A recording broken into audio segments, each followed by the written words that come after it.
Bonjour tout le monde, ici Patrick Tousignan pour découvrir les distilleries du Québec. Aujourd'hui, on s'en va dans le coin de Roberval découvrir la distillerie Beamer. Je suis avec Jeff Boudreau. Pendant que j'habitais en Europe, j'ai pu visiter plusieurs distilleries dans différents pays. J'ai goûté de merveilleux produits issus de savoir-faire ancestral. À mon retour au pays en 2006, on comptait sur les doigts d'une main les distilleries québécoises. Heureusement, les lois ont changé et maintenant, des dizaines de passionnés peuvent inventer les alcools du terroir. Je suis Patrick Tousignan et je vous invite avec moi à découvrir les distilleries du Québec. Salut Jeff. Salut Patrick. Ça va bien? Oui, très bien. Merci de m'inviter. Toujours le fun de parler de spiritueux, de bière et...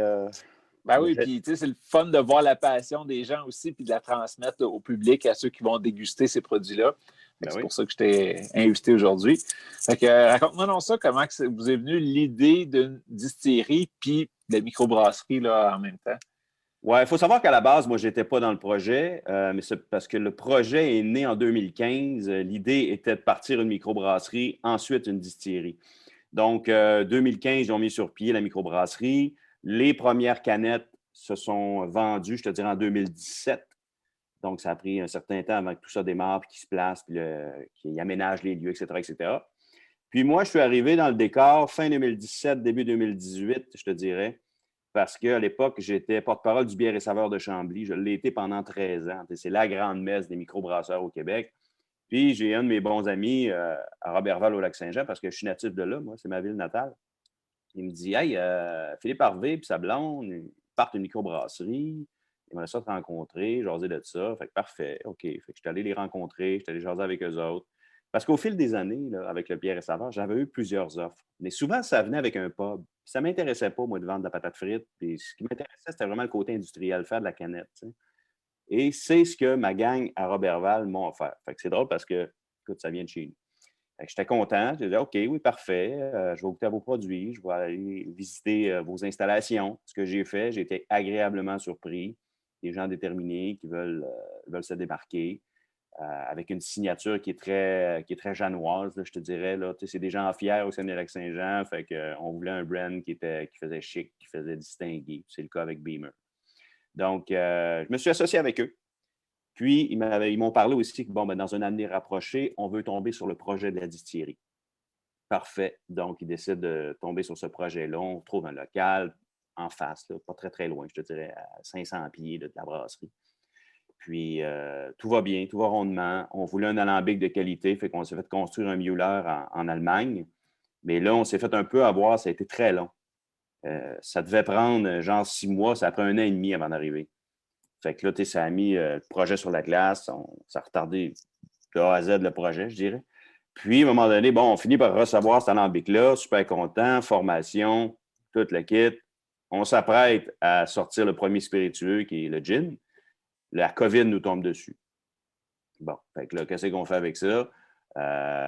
COVID étant, on dit, on ne peut pas sortir le gin tout de suite parce qu'on avait une grande quantité d'alcool. On se sentait comme obligé de dire, il faut faire de quoi? Là? Il manquait du gel désinfectant partout. Fait qu'on a créé un gel désinfectant pour les mains, pur boréal, qu'on a vendu un peu partout au Saguenay-Lac-Saint-Jean et au Québec. Puis finalement, qu'on a gardé parce que ça se vend super bien. Puis il est très, très, très apprécié. Il y a des effluves de bleuets dedans. Fait que, souvent, tu vas te prendre un gel, là, puis là, tu te frottes les mains. Puis là, tu frottes pendant une demi-heure parce que c'est collant, il y a de l'aloès, ça finit plus. Ensuite de ça, souvent, la qualité du gel, il n'y a pas énormément d'alcool non plus dedans. Nous, on est allé jusqu'à 80 d'alcool. Fait que c'est vraiment un gel institutionnel. Puis, il sent bon. Au-delà de tout ça, il sent bon. Fait que je pense que c'est ça qui plaît beaucoup aux gens. Donc, on a parti le gel, blablabla. Et finalement, on a pu revenir à nos anciennes amours, c'est-à-dire les spiritueux, qu'on s'est mis à travailler sur le gin. Gin qu'on a fait en collaboration avec... Je dis en collaboration, parce que Philippe a connu une dame qui s'appelle Julia, c'est une londonienne. C'est une experte en gin, cette femme-là. Elle juge sur des concours à l'international. Puis, elle avait le goût de travailler avec nous autres et vice-versa. Mais nous, on avait dit, OK, on va travailler avec toi, parfait, mais on a déjà quelque chose en tête. Donc, on va travailler ensemble, mais selon des paramètres déjà établis. Fait, oui, ça me va. Bon, finalement, on l'a développé avec elle, ce gin-là. Puis nous, chez Beamer, ce qui est important, c'est toujours de partir d'une base qui est très solide, un classique. Au niveau des bières, on a fait la même chose. On a une blanche classique, on a une blonde, une pilsner, une rousse. Et après ça, on tombe dans des bières plus funky un peu. Fait que chez Beamer, au niveau de la distillerie, même affaire. C'était important pour nous de sortir un London Dry Gin, mais bien fait, quelque chose qui allait être, qui allait se démarquer, en fait. Puis on est content parce que tu me poses une question, je suis parti. Mais c'est là qu'on voit la passion aussi. C'est arrivé avec plein de monde déjà que ils déballent leur passion, justement, fait que ça part. Là. Bon, ben écoute, le London Dry Gin qu'on a fabriqué, on est content parce que la SAQ n'a pas été capable de le comparer à rien d'autre. Donc, on ne peut pas le comparer à un Bombay ou à, je sais pas, un gin québécois. Il a sa signature à lui. Puis ce qui est agréable avec ce gin-là, c'est qu'autant que, bon, évidemment, que c'est bon avec un tonic ou quoi que ce soit, mais il se prend on the rock tout simplement. Fait que, il est agréable à boire, tu sais. Là, votre recherche et développement, tu as parlé avec Julia. Ouais. Vous aviez déjà votre idée pas mal faite. Elle, c'est quoi qu'elle a apporté de plus ou qu'elle a changé, mettons, votre recette pour le rendre de qualité internationale? Là? Ben, écoute, c'est évidemment que c'est des choses que je ne te dirais pas dans le détail, mais bon, c'est une question de dosage, tu sais. Parce que nous, ce gin-là est fait à partir de 4 distillations. On distille d'abord, tu sais, ce qu'on fait, c'est qu'on pogne les agrumes, on met ça dans l'alcool, tu sais, on le met dans l'alambic, on laisse dormir ça pendant 12 heures. Le lendemain, on distille. On récupère le tout, on met ça dans une cuve. On fait la même chose avec, bon, les épices botaniques, génévrier, etc., etc. On met ça là-dedans, même chose. On fait la même chose avec la baie de cassinoïde. Puis le poivre des dunes, c'est ça l'autre affaire qui me manquait. Donc, puis après ça, bon, ben, selon des proportions établies, justement avec Julia, etc., à force d'essayer des trucs, ben, on est arrivé à dire, bon, ben, OK, tant de portions de baies, tant de portions de poivre des dunes, on mélange tout ça, on laisse dormir ça pendant un mois. Ensuite, on embouteille. Donc, c'est à ce niveau-là qu'on a travaillé les trucs, au niveau des flaveurs, tu sais. Qu'est-ce qui fonctionne le mieux ensemble. Parce qu'on est vraiment, la palette du gin, on est herbacé puis agrumé. Oui. Ben, à la SAQ, votre pastille, c'est agrumes. Oui. Ben, c'est ça, c'est super beau. Là. C'est ça que je sens depuis tantôt. Là. Il est vraiment agréable au nez, en tout cas. En bouche, ça va venir. Il est quand même 11 heures, mais je vais goûter avec toi tantôt. Ça, c'est un très beau produit. Puis là, vous ne prenez pas votre bière à partir comme de la micro, puis faites-vous du grain à la bouteille ou partez-vous d'alcool neutre? On va le faire parce qu'on est équipés, nous autres, avec la microbrasserie pour le faire aussi. En ce moment, celui-là, il a été fait avec de l'alcool de grain. OK. Mais c'est sûr que dans un avenir rapproché, on travaille beaucoup le bleuet, nous, puis la camerise. Donc, exemple, on est en train de... Il y a une eau de vie qui est en fermentation en ce moment, en macération. Ça prend 6 mois avant que ce soit prêt. On est vraiment parti de l'alcool de bleuet. Donc, une eau de vie qui est comme une fine ou encore une grappa, si tu veux, en Italie. La vodka, d'ailleurs, qui va sortir aussi, là, elle va suivre de près le gin. Elle est prête, on en vend déjà en boutique. Est faite à partir d'alcool de grain et d'alcool de bleuet. Fait que ce qui donne un côté vraiment particulier aussi. Là. C'est quoi la proportion à peu près dans votre cas? La proportion, je te le dirai pas.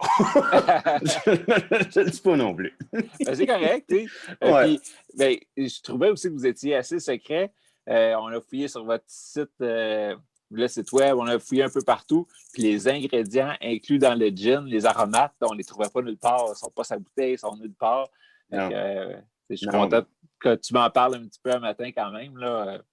Oui, c'est ça. Je ne te dirais pas les épices, les herbes botaniques qu'il y a à l'intérieur, mais écoutez, je peux te dire, bon, le poivre des dunes, la baie de cassinoïde, des agrumes. Mais sinon, c'est ça. Philippe aime mieux pas en parler. Il faut qu'on garde ça pour nous autres. Puis tu parlais justement du site web. Le site web est en construction. Le but, c'est que, en fait, on remet tout ça à jour parce que, tu sais, ça a été exponentiel là, chez Beamer. Ça s'est développé excessivement rapidement. Puis, tu sais, on a 3 branches. Fait que, il a fallu développer 3 branches en même temps, en dedans des 2 dernières années. Puis, COVID à travers ça. Puis, il faut se débattre comme un diable dans l'eau bénite pour survivre à cause du COVID, tu sais. En tout cas, fait que ça va, je te dirais, dans quelques semaines, là, le but étant fin février, gros maximum, là, que le site est à jour avec les produits dessus, etc., la boutique accessible où on va pouvoir se procurer certains trucs. Là. L'alcool est très beau. Au nez, là, ça sent pas c'est une vodka ou quelque chose. C'est pas l'alcool qu'on sent, c'est des beaux aromates. C'est très agréable.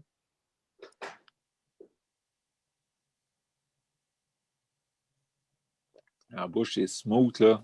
Oui, c'est ça. C'est très, très smooth. C'est à 40 d'alcool. C'est la même chose que n'importe quel autre gin. Ce qui est Richard Turcotte, que tu connais, qui travaille à la radio, entre autres, puis il a été longtemps avec les grandes gueules, il est à Rouge FM. OK, oui. Il travaille aussi à La Poule, il anime. Oui. Richard, c'est un tripeux de dry martini, puis de dirty martini, puis écoute, Jeff, je te le dis, là, c'est vraiment pas pour être flagorneur, puis on est chum, là. Mais il dit, c'est mon préféré en ce moment, pour faire des dry martini. Fait qu'il dit, c'est smooth, ça se boit tout seul. Fait qu'on est content, tu sais. Puis il y a comme une impression de sucre, un peu, même si c'est un dry gin, il n'y a pas de sucre, là. Ouais. La rondeur, ça laisse une belle finale, là. Très, très agréable. Puis tout seul comme ça le matin, en plus. Là. On n'est pas en soirée avec sur glace ou bien froid ou quelque chose comme ça. Là, température pièce, un matin. Il n'y a pas d'ambiance pour accompagner tout ça. Là. Ah, c'est ça. Ben, j'ai l'ambiance, j'étais avec toi, là. Mais... c'est ça. Elle est sortie. Après ça, vous avez une vodka, grain et bleuet. Oui, grain bleuet. Bientôt. Ça s'en vient bientôt. Ça devrait... On est déjà affiché aussi. À cause du bleuet, il a fallu, c'est marqué, le code de la SAQ, c'est marqué Beamer Bleuet. Donc, c'est ça. Fait que, sinon, il y a la liqueur de bleuet aussi qui va sortir, qui est à 20... Bleuet et Camerise? Non, uniquement. Ben, en fait, il va y avoir deux liqueurs. Une liqueur de Camerise puis une liqueur de bleuet. OK, c'est pareil. Oui, c'est ça. Fait que, en ce moment, justement, la liqueur de bleuet et le gin, ils vont participer à un concours à Londres, d'ailleurs, là, le London Spirit Competition, un truc du genre. Là. Okay. Donc, c'est ça, on a envoyé ces deux produits-là. Sinon, à venir, dans les prochains mois aussi, l'eau de vie.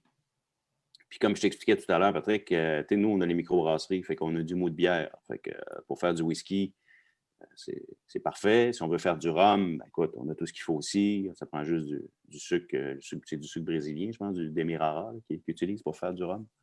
Ben, il y en a qui partent même avec la mélasse de fantaisie. Il y en a de tous les styles à date, le temps qu'on se trouve. C'est ça, vous avez des beaux équipements, fait que vous allez pouvoir vous amuser en masse. Oui, on est vraiment on est équipé pour aller loin. Là. Sérieux, là, on a investi beaucoup. Maintenant, il faut rentabiliser tout ça. Puis, on a du stock pour avoir du fun. Puis tu en as parlé, whisky, c'est dans les plans. C'est-tu déjà commencé à vieillir un peu? Oui. Okay. Ça prend minimum 3 ans là, avant de pouvoir l'appeler un whisky. Fait qu'il faut commencer de bonne heure si on veut en avoir. Oui, il est déjà dans des barriques, à petite quantité, je te dirais. Là. Ouais. Mais on teste un paquet d'affaires, crème d'amande. On s'amuse, là. On regarde où est-ce qu'on va se diriger. Est-ce qu'on veut faire un prêt-à-boire aussi? Prêt-à-boire, je ne sais pas. Il y en a énormément. J'allais sur la fin de semaine, j'étais sur le site de la SAQ, puis il y en a déjà beaucoup. Puis il y a de plus en plus de distilleries au Québec. Ce n'est pas tout le monde qui est organisé pour produire en grande quantité, là, mais il y en a quand même beaucoup. Écoute, tu corrige-moi parce que tu es peut-être plus au courant que moi, mais je pense qu'on est rendu peut-être à quoi, une centaine de gins au-dessus, 120 gins. Oui, c'est ça, la barre du 100 est dépassée. Là. C'est ça, c'est énorme. Et sur les 100 gins, bon, pas tout le monde est capable d'en produire 50 000 bouteilles par année. Puis tu parlais de prêt-à-boire, vous autres, vous êtes déjà équipés avec la canneuse pour la bière. Fait que, vous avez déjà une étape de plus qu'une distillerie qui se lance juste dans l'embouteillage, bouteille. Puis là, il faudrait d'autres équipements ou envoyer mon stock ailleurs, le faire en canné. Là.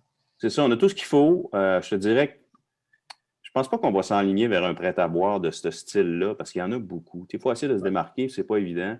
On a autre chose en tête. On va voir. Puis l'affaire aussi, parce qu'un prêt-à-boire, c'est long avec la SAQ. C'est quasiment 1 an d'avance.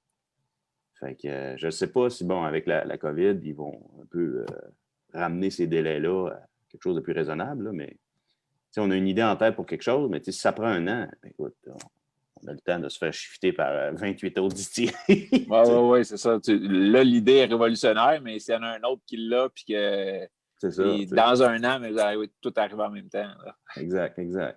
Le sans-alcool est très à la mode aussi de ce temps-là. Je pense que juste au niveau de la microbrasserie, il faut le considérer, tu sais. Mais arriver avec quelque chose, une bière peut être différente aussi. Les jeunes aiment bien gros les alcomaltes aussi. Fait que, tu sais, c'est un paquet de trucs. C'est vraiment de fixer nos objectifs et voir, OK, où est-ce qu'on veut mettre notre énergie? Là, Ouais, ça, le terrain de jeu, il est grand. Là, vous avez beaucoup ouais, de possibilités. Il reste à savoir où vous voyez dans 5 ans puis comment que vous enlignez. Là. c'est ça. C'est sûr qu'à court terme, justement, tu sais, on veut populariser le gin, on veut populariser la vodka. Tu vas voir, tu vas avoir l'occasion d'y goûter aussi. Puis, c'est humblement. Puis, je te dis ça parce que moi, j'ai mauditement pas rapport là-dedans. Là. C'est pas moi qui dis, c'est Philippe. Moi, je suis juste là en tant que spectateur, puis je goûte à la recette une fois que c'est fini, puis j'en parle. Tu sais. Puis je trouve que c'est 2 excellents produits. C'est vraiment 2. La vodka, tu vas voir, là, avec l'ajout du bleuet, là, on est ailleurs. Okay. Puis ça, c'est ça. De plus en plus, on a des belles micro-distilleries au Québec qui produisent des vodkas, mais pas aromatisés à quelque chose, mais qui gardent quand même un arôme de quelque chose. Fait que là, tu vois, tu arrives avec le bleuet, il y en a du grain à la bouteille que le grain goûte encore, puis que ça apporte des notes de caramel, des notes d'autres choses qu'on n'a pas dans une vodka industrielle là, qui est avec une méga colonne qui distille à côté, puis ça roule 24 sur 24 quasiment. Là. Exact. C'est le fun des beaux produits. Puis c'est ça, vous prenez le temps. Si c'est la même base un petit peu qu'il y a dans le gin, j'imagine déjà la rondeur qu'il va avoir. Si on rajoute le bleuet là-dedans, ça va être merveilleux. Là. C'est ça. C'est que tu retrouves un peu ces caractéristiques, je ne sais pas, notre alambic ou aux alcools qu'on a chez nous, une espèce de rondeur dans les deux. Là, n'empêche que la vodka, elle a quand même son côté, elle a du caractère, elle est quand même frappante. Mais il y a une espèce de rondeur à travers tout ça qui fait que tu fais comme, oh mon Dieu. Puis, est-ce que, je ne sais pas si tu es au courant, mais l'eau que vous utilisez pour le 60 qui reste, là, quand on a 40 d'alcool, ça va être une autre source dans votre coin? Non, même pas. Nous, l'eau du lac à Roberval, écoute, l'eau qui sort de la Champlure, là, il faut rajouter des minéraux parce que l'eau est vraiment exceptionnelle. Donc, tu sais, c'est pas de l'eau de source, mais on n'est pas loin quasiment. Oui, c'est ça. Vous êtes quand même dans le nord. Il n'y a pas les polluants qu'il y a. Exact. Non, puis sur nos bières, c'est ça. C'est la qualité de notre eau fait exception aux produits. Là, ah oui, c'est ça. Ça compte. Puis ça, c'est un des avantages qu'on a au Québec, c'est d'avoir une belle eau, ce qu'il n'y a pas nécessairement ailleurs. Fait que déjà, si on rajoute cette eau-là dans le produit, ça pimpe le produit déjà. Là. Fait que, exact. Cool. Oh oui, quand vient le temps de mouiller, on a de l'eau. D'eau de qualité. Oui. Fait que là, tu m'as parlé de ce qui s'emmenait un petit peu. Bien, au niveau de la bière, vois-tu? C'est ça, au niveau de la bière, on a sorti cette année justement la IPA que j'ai brassée de mes recettes.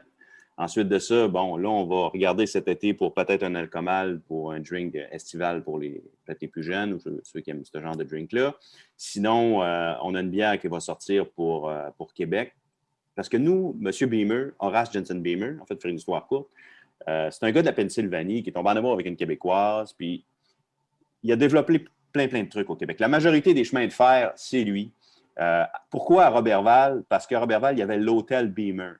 Fait que lui, il a contribué à développer la ville de Roberval énormément avec un de ses partenaires, Alexander Scott. Et fait qu'on voulait comme rendre hommage un peu à ce bonhomme-là. Mais tu sais, le pont, on a une bière qui est Royal Alexandra, mais la Royal Alexandra, ça rend hommage au pont Royal Alexandra à Gatineau. La terrasse Dufresne à Québec, c'est lui. C'est un architecte, le gars. Fait qu'il y a un paquet de réalisations à travers le Québec, puis nos bières ont toujours un clin d'œil à ça. Comme moi, ma IPA, c'est la B2. La B2, c'était son train. C'était le nom de son train. Donc, puis là, on va avoir une bière, qui va sortir cet été, qui va s'appeler la Dufresne. Donc, en hommage à la terrasse Dufresne, c'est ça. Fait que, sinon, ben, pour ce qui est de l'automne, on va s'enligner plus sur une stout, sur une brune aussi, vraiment noisette. Fait que, on travaille sur on a plein de projets. Les projets manquent pas. Ça, moi, je suis plus, justement, Scotch Ale ou les brunes, des choses comme ça. Puis j'ai hâte à l'automne de découvrir ça. Parce que là, pour l'instant, vous avez quand même quelques points de vente là, un peu partout au Québec. Pour la bière, on n'a pas besoin de se rendre à Roberval pour goûter vos produits. Bien, la bière, on avait une petite capacité de brassage il y a de ça 1 an. Maintenant, on a davantage de fermenteurs. On a grossi notre système de brassage aussi. Fait que là, on est capable de produire pas mal plus. Puis là, on a fait affaire avec Pivot Hub. Pivot Hub, c'est un site web que les détaillants ont. Fait qu'ils peuvent commander nos produits via ce site-là. Puis eux, ils font affaire avec Bokeh. Fait que nous, c'est qui est le distributeur, qui lui distribue, c'est le meilleur distributeur de bière de micro au Québec. Là. Fait que lui distribue à la grandeur du Québec. Fait que maintenant, on est avec eux. Puis déjà là, ça apparaît au niveau des ventes. On a plus de monde. Puis c'est très, très, très motivant. Là. Fait que notre bière va se retrouver de plus en plus un peu partout au Québec. Et si toi, je sais que tu ne restes pas très loin de chez nous, Métro à Bromont ou encore le IGA à Bromont, on a des produits qui sont là. OK. Puis ça, c'est une des belles choses de IGA. C'est un exemple, là, en fin de semaine, le Sage est ouvré à Cowansville, puis leurs bières sont au IGA de Cowansville. Ils travaillent beaucoup local comme ça. Fait que c'est le fun de pouvoir trouver des produits locaux. C'est pas local pour eux autres, là, mais oui, t'as des habitants de Bromont qui participent à ça. Mais c'est important de faire ça parce que, tu sais, les gens du Saguenay-Lac-Saint-Jean, nous, là, ça a été les premiers à nous aider. Ils sont toujours là, ils sont toujours en arrière de nous autres. Puis ça, on est hyper reconnaissants.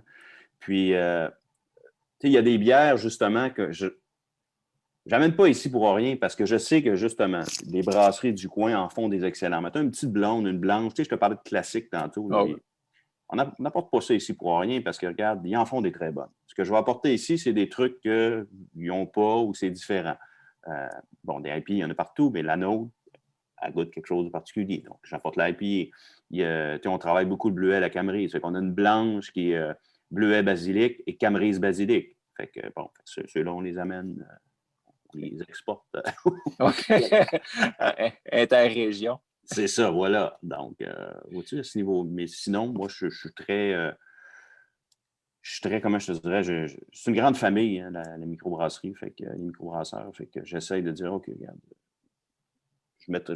je loaderai pas une épicerie d'à peu près les 9 bières qu'on fait tout en sachant que les gens du coin risquent, pour une petite blonde, risquent pas mal plus d'encourager la brasserie du coin. Fait que j'essaie. Puis c'est un peu une mentalité qui est européenne.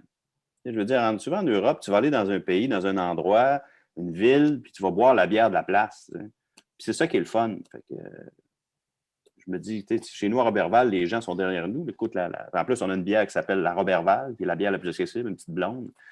C'est le fun quand même pour les touristes. Ils débarquent en ville, puis qu'est-ce que tu as comme bière? On a une bière qui vient d'ici, de la place, ça s'appelle la Roberval. Fait que les gens l'achètent. Le choix est facile. Ah oui, c'est ça, c'est cool. Moi, j'aime ça. C'est mon genre de... Mais dans le même ordre d'idée, est-ce qu'il y a des produits, je ne sais pas, tes liqueurs, quelque chose qui vont être en vente juste à la boutique puis qui ne passeront pas en SEQ? Il y a beaucoup de ventes qui se font via la boutique. Là. Ça, c'est clair. Depuis, je te dirais, on a commencé à vendre le gin au mois de décembre. Fait que c'est ça. Il y a énormément de ventes qui se font via la boutique. Mais je ne sais pas. Écoute, il va y avoir un buzz particulier pour un alcool X, puis je sais pas. Ce serait tellement plus facile si on était capable de vendre. Tu sais, là, je veux écrire à Fitzgibbon parce que là, il parlait du panier bleu. Là. Il va c'est une très bonne idée, le panier bleu, puis notre espèce d'Amazon québécois. OK, mais nous, les producteurs d'alcool, on passe à côté de la traque, on n'est pas capable de vendre. Fait que j'aimerais ça, moi, être capable de dire, regarde, quelqu'un achète une bouteille de gin à partir de chez nous, on va donner quand même la cote à SAQ, mais je suis capable de la vendre à partir de chez nous, puis de l'envoyer par la poste, quoi que ce soit. Tu ne peux pas envoyer d'alcool par la poste.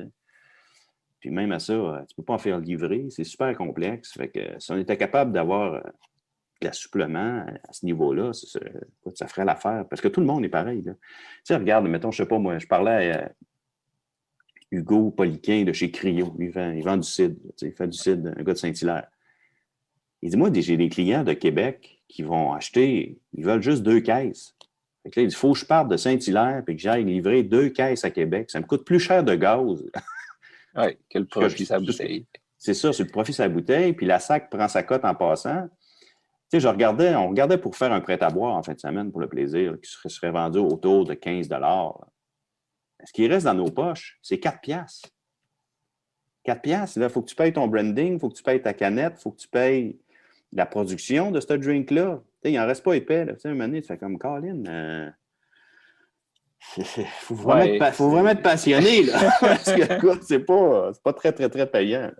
C'est vraiment sur le volume que tu te rattrapes. Tu sais. Au moins, depuis quelques années, vous avez le droit de vendre sur place. Fait que, tranquillement, on voit que les lois sont en train de s'ajuster parce que c'est des vieilles lois qui datent. Là. Ben oui, c'est ça.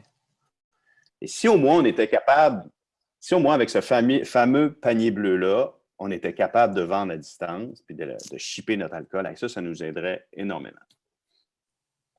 Ah oui, puis ils nous disent de rester à la maison, mais toi, tu pourrais faire de la vente en ligne facilement. Tu es équipé pour, ton site est bien fait. Je pense que vous vendez déjà plein de produits dérivés. Là. Je vois ta casquette. Vous avez d'autres choses que vous vendez sur votre site? Oui, on a du merge, toutes sortes de petites gogosses qu'on vend en parallèle, mais ça, c'est juste pour faire plaisir aux amateurs de bière qui trippent sur notre micro, là, puis sur la distillerie. Mais sinon. Un coup, la base du site faite comme ça, c'est pas dur de rajouter des produits. Tu rajoutes tes bières, tu rajoutes ton gin, ta vodka, puis ça part, là. Mais on n'a pas le droit. Ben oui, c'est ça. C'est ce qu'on souhaiterait. En tout cas, je je vous le souhaite aussi, oui. Ben écoute, pour nous puis pour tout le monde, là, je veux dire, j'espère d'avoir accusé réception en lettre, là. On va voir. C'est ça. Comme je te demandais tantôt s'il y a des produits qui vont être à vendre juste chez vous, c'est qu'il y a plusieurs distilleries qui font ça, avec des petits lots, des petites affaires que ils en ont fait une batch, ils ont 400 bouteilles, mettons. Ça passe pas dans le sac, là. Oui, à ce niveau-là, oui. À ce niveau-là, Patrick, on le fait. On l'a fait, par exemple, pour la microbrasserie. Par exemple, on a fait fermenter notre rousse dans une barrique de rhum, tu sais. Puis il est sorti je pense qu'il est sorti même pas 1000 bouteilles. Là. Il est sorti 500 bouteilles. Puis ça, justement, c'est exclusif. On a vendu ça genre en une fin de semaine. Puis tu l'annonces un peu. Puis... c'est ça. Là, le monde, ils vont se déplacer puis ils vont aller voir. Je sais qu'il y en a qui partent de partout pour courir des beaux produits comme ça, en rares, plus spécialisés. Fait que, oui, ça, c'est sûr. S'il l'avait en ligne, mais c'est sûr que le monde se garocherait aussi. Là. Exact. Oui. Quand tu marques, par exemple, quantité limitée, 1000 bouteilles de telle affaire, tel produit, c'est sûr qu'il y a des gens qui vont faire du millage pour venir chercher ça. Ah oui. Puis après, avec la réponse du public, tu dis OK, oui, ça vaut la peine. C'était plus de job un peu, mais oui, on embarque, puis là, on va le produire un petit peu plus. Ou tu le laisses exclusif une fois par année, une fois 2 ans, tu refais cette petite patch-là. Puis, on parle de bière un peu, là, la Bleuet Basilic puis la Camerise Basilic, c'est ça qui s'est passé. C'était une bière de saison qu'on avait sorti un brassin. On s'était dit, on va essayer ça. Puis finalement, on l'a fait à l'année maintenant. Parce que nous, on se dit, c'est une bière d'été. Non, finalement, ça a l'air que ça se boit à l'année. C'est ça. Au début aussi, mettons, le rosé, on se dit, c'est un vin d'été. À cette heure, on peut l'accompagner avec n'importe quoi, n'importe un repas. Ça peut être n'importe quand dans l'année. Là. Oui, ça terrasse, c'est le fun aussi. Mais avec un saumon, n'importe quoi. Fait autant une blanche que oui, ça fait bière d'été, terrasse, gros soleil. Mais tu peux y aller avec justement un poisson ou des pâtes ou n'importe quoi que tu veux chez vous. Là. Absolument. Ou à l'apéro. Ah, n'importe quand. Pour une bonne raison. Pour vous découvrir puis vous suivre, il y a le Facebook. Oui. Tu parlais du site web qui va être bientôt update. Oui. La meilleure façon de communiquer avec vous, mettons, ça va être le Facebook? Le Facebook. On est aussi sur Instagram. Mais je te dirais que le Facebook, c'est la façon la plus facile. Sinon, sur soit distillerybeamer.com ou microbrasseriebeamer.com, de toute manière, là, on va se ramasser sur une plateforme, puis tout va mener au même endroit. OK. Donc c'est ça. Fait que, mais je vous dirais, pour le moment, c'est sur la réponse est plus rapide sur le Facebook. Sinon, le site web va être updaté maximum fin février. Parfait. Fait que tout le monde qui ne sont pas déjà abonnés au Facebook, allez vous abonner. Vous allez voir en dessous, là, il va y avoir le lien pour aller directement dessus. Pour la boutique, êtes-vous encore ouvert toute la semaine? Oui. Oui, OK. Oui, la boutique est ouverte toute la semaine, même le samedi. On ouvre un 4 heures, genre entre 10 et 2.